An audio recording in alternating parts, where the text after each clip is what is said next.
It started like any other Tuesday evening. I walked into our apartment, the faint aroma of her cooking wafting through the air. Emily, my wife of 10 years, stood at the stove, humming a tune I didn't recognize. She turned and smiled at me, her eyes sparkling as they always did, or so I thought. "You're home early," she said, flipping the lid off a pot. Steam billowed out, carrying the scent of rosemary and garlic.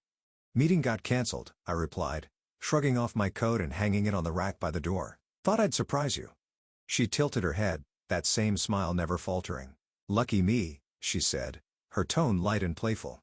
Lucky me, I thought. I had always considered myself fortunate to have Emily in my life. She was beautiful, intelligent, and kind-hearted. We were the couple everyone admired. But that night, as I sat down to the dinner she'd prepared, I noticed something was off. Her phone buzzed on the counter, and for the first time, she didn't rush to check it. Emily was glued to her phone most evenings, scrolling through social media, texting friends, or playing games.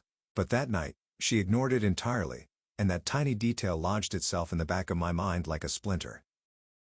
Over the next few weeks, other things began to pile up. She'd started working late, a lot. Emily managed a boutique downtown, and she claimed inventory shipments and bookkeeping kept her busy after hours. At first, I believed her. Why wouldn't I? But then, I noticed she'd come home smelling faintly of cologne that wasn't mine. "Just a customer," she'd said with a laugh when I mentioned it. "Some people think drowning themselves in Axe counts as charm." I laughed with her then, but doubt crept in. It was the way she avoided my eyes when she said it, the way she'd suddenly gotten so protective of her phone, even taking it to the bathroom with her. My mind churned with questions I was too afraid to voice. One night, curiosity got the better of me. While she was in the shower, I unlocked her phone. She'd changed the password, but I'd seen her type it enough times to remember. My hands shook as I opened her messages, my heart pounding like a drum beat in my chest. And there it was. A thread of texts with someone named M. "Last night was incredible.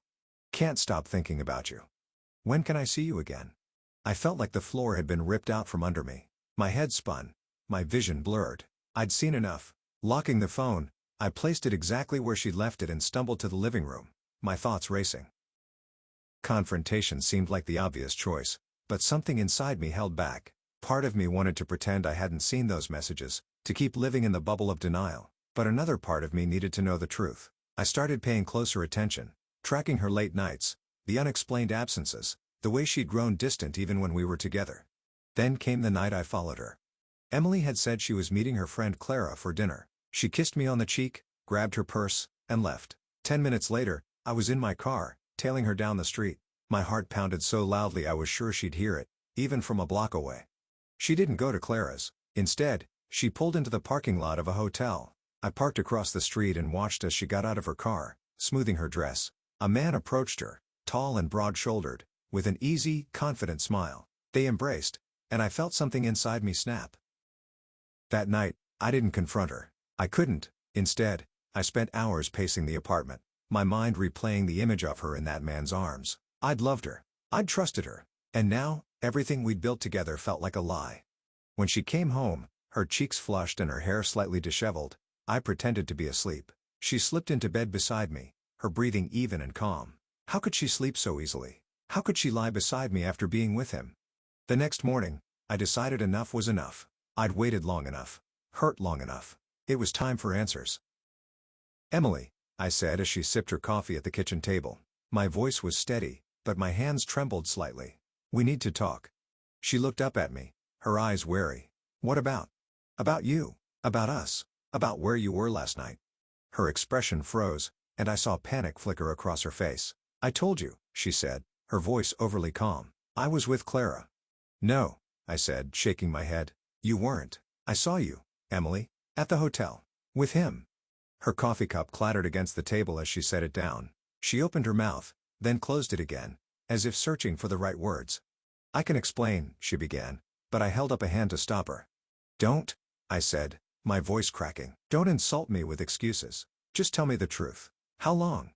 She hesitated, her eyes glistening with tears. "A few months," she admitted, her voice barely above a whisper. "Why?" I asked, my voice rising. "Was I not enough for you? Did our life together mean nothing?" Her tears spilled over, but I felt no sympathy. She'd made her choices, and now we both had to live with them.